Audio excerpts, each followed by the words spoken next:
Assalamu alaikum wa rahmatullahi wa barakatuhu. Today, as you all of you know that I am Umar Farooq, popularly known Ghazi sir, in front of you as a physics faculty at GMX classes Rajasthan. हमारा एक centre इसमें कुलगाम में पड़ता है, एक centre हमारा इसमें शुपियन में पड़ता है, लेकिन हम जो जिसके बारे में बात कर रहे हैं हम आपको जनरल में बता रहे हैं कि GMX के बारे में. What is GMX and what is its main motive in the society? ये GMX है क्या और इसका मेन मोटिव सोसाइटी में क्या होगा? अगर आपको पता होगा यहाँ पे एड्रेस आपको दिया गया है GMX. एक तो आपको opposite sunshine college point college road Shopian में मिलेगा, एक तो आपका लीड्स हायर सेकेंडरी कोलगाम में मिलेगा. लेकिन मसला ये है कि अगर गाजी सर पूरे कश्मीर में काई से लेके पूरे बड़े बड़े कोचिंग सेंटर में पढ़ा के आ रहा है, इसका क्या मोटिव है GMX ज्वाइन करने का? What is the main reason behind joining the GMX classes?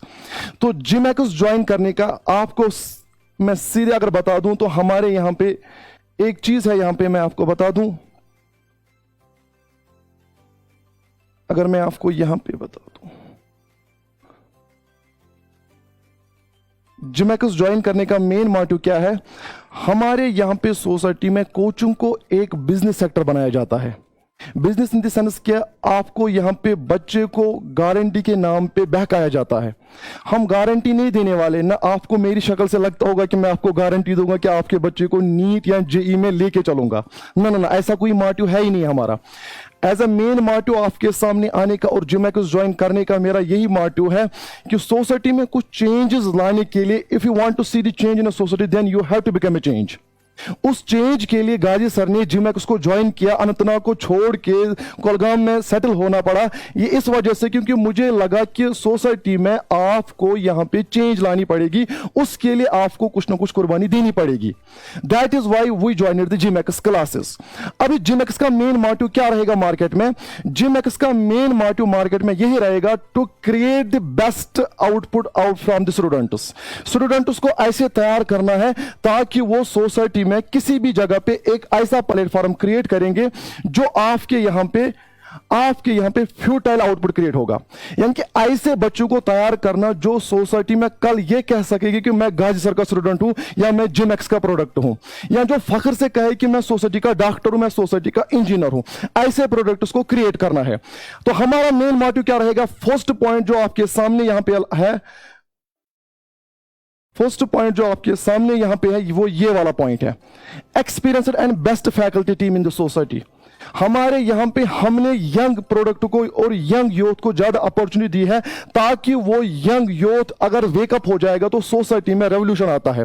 तो हमारे यहां पे मेन पॉइंट रहेगा highly qualified experienced team who are dedicated, hard working and passionate for the success of a student.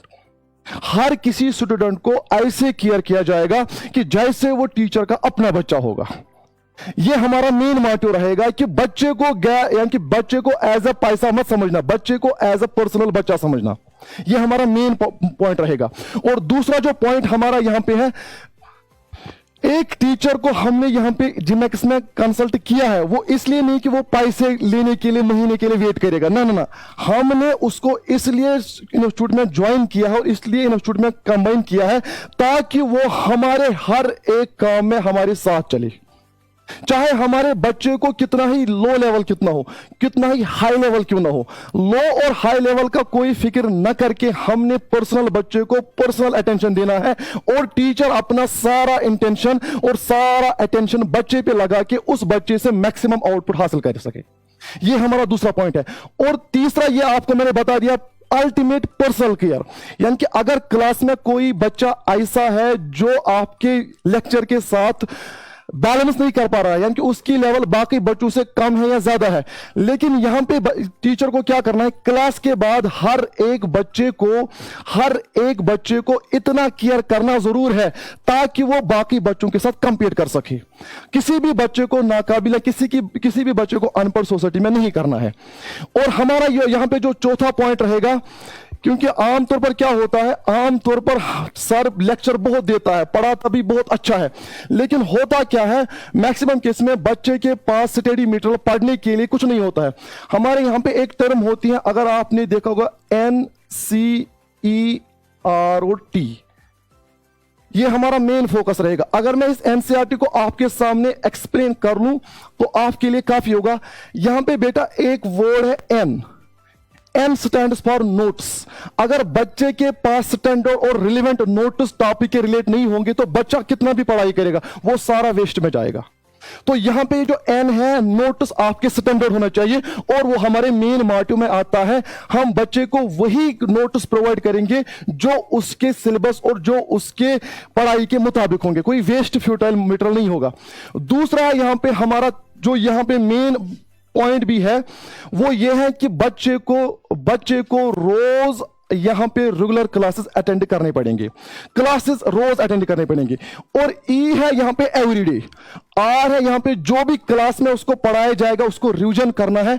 और T है यहां पे हमारा ये वाला पॉइंट कि बच्चे को जितना भी क्लास में पढ़ाया जाएगा, जितना भी उसको टीचर से हासिल हो रहा है, जितना भी उसको हफ्ते में या वीक में या महीने में जितना भी उसको समझ आ रहा है, अंडरस्टैंड हो रहा है, उसको टेस्ट देना जरूरी होगा।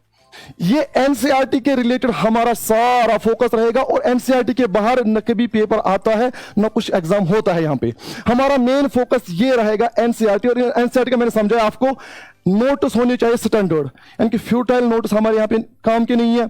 और सी होगा क्लासरूम। हमारे यहाँ पे क्लासरूम होने चाहिए ऐसे अट्रैक्टिव कि बच्चे को ऐसा एनवायरनमेंट और ऐसा एटमॉस्फेयर मिलना चाहिए कि वो इजीली हर कोई टॉपिक अंडरस्टैंड कर पाए। और तीसरा होना चाहिए ये जो क्लासरूम है ये स्टूडेंट हमेशा एवरीडे अटेंड करना चाहिए। इसके लिए टीचर और स्टाफ हमेशा और बाकी जो मैनेजिंग फैकल्टी होगी वो सारे इक्वली रिस्पॉन्सिबल होंगे। और आर जो है वो है revision of every topic. And T है टी आपका होगा test classes for the every topic. ये हमारे मेन पॉइंट्स 12 पॉइंट्स आपके सामने आ गए जिसके मुताबिक हम सारे काम करेंगे। अब रहा मसला सर गाजी सर आपने इतना कुछ इतने बड़े बड़े इंस्टीट्यूट ब्रांड्स में पढ़ाया है, अब जिमेक्स में जाते हो। भैया ब्रांड्स में पढ़ा के अपना नाम कमाना ये हर किसी को आता है, छोटे से चीज को ब्रांड बनाना ये मर्दों की बात है। हमने जिमेक्स को एज ए इनिशिएटिव स्टार्ट किया है लेकिन इसको ऐसी बुलंदी पे पहुंचाना हमारा काम है ताकि सोसाइटी में बच्चे के पास कुछ ऐसा ऑप्शन मिल जाए जिसके जरिए से वो कल कह सकता है कि मैं भी जिमेक्स का प्रोडक्ट हूं। ये आपके सामने नटशल में जिमेक्स और मेरे जिमेक्स ज्वाइन करने का मेन मोटिव था। बाकी आप डिसाइडर हो, do whatever you want to do but never trouble your future, never trouble your studies. Wa akhiru dawana alhamdulillah.